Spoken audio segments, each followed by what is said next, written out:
anybody in this room who has the same definition of success. Everybody will have a different definition. Everybody will have a different idea of what they want for themselves and what they want for the people around them. And I feel like a lot of times what we want for ourselves is one thing, and then what we want for our children or for other people is always so much more.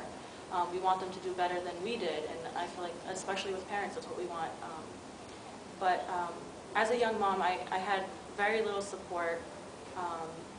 My family and friends weren't really around, and everybody wanted to define success for me. Everybody wanted to tell me that, you know, if you did A, B, and C, then that meant you're successful. And that's not how I saw life, because at that point, it's like, okay, well, I already have a child, I'm already pregnant, I'm already a teen mom. Am I ever going to be successful? Because I already failed one thing.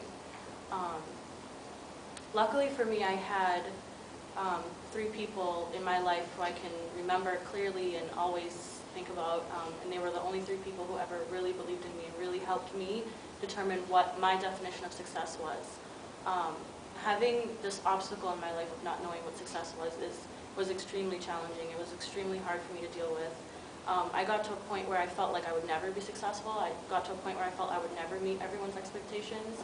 And I got to a point where I didn't even want to be outside. I developed like social anxiety. I became depressed. I had to be medically treated just to get out of my bed because I was so ashamed to be out with a child and have to deal with people judging me and stereotyping me and telling me that, you know, without even knowing what my name is, that they already knew what my whole life was about. So I had these 3 support people who really helped me think about what I want for myself, what I want for my child, and what I'm going to do in my life. And without them, I don't know how I would have moved forward. The first person would be this person that I had working in my high school, the second high school that I went to for my senior year. She worked specifically with young parents, and she kind of served as a voice for us, because there were a lot of times when we were mistreated by teachers. You know, walking around a school 8 months pregnant, having 4 minutes to go up 4 flights of stairs and walk through 4,000 students is not enough time, and of course making a bathroom break because you have to go pee every 5 minutes. And a lot of the teachers weren't understanding of even these little tiny things, and were willing to fail the teen parents in my school just because they didn't agree with their decision to become a teen parent.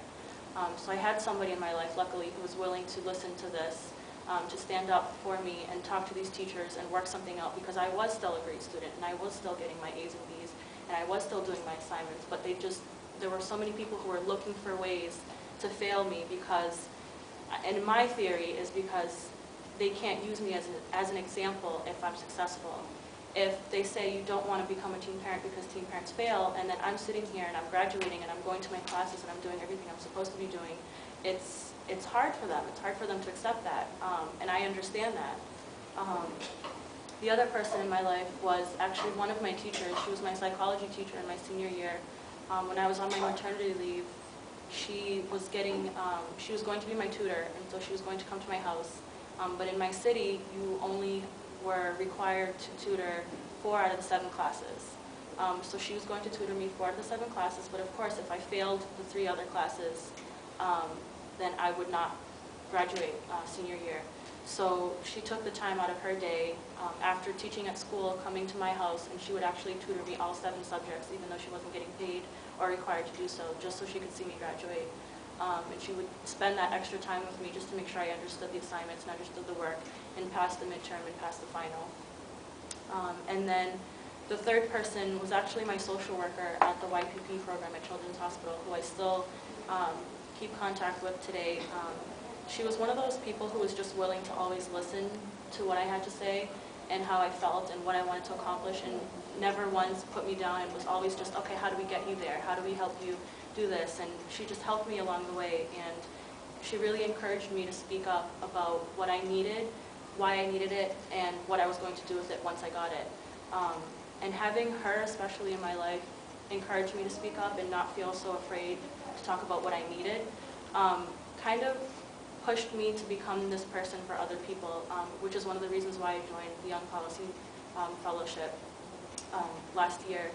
So I could finally take everything that I've experienced and everything that I've learned and everything that I've witnessed, and I could finally speak up for the young parents who haven't discovered their voice yet and who haven't found a place to express their experiences.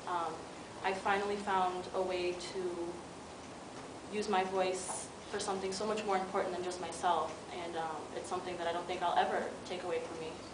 I don't think it's something I'll ever stop, because I know that teen pregnancy will never just completely disappear, yet there's so much potential for the young parents that are already out there.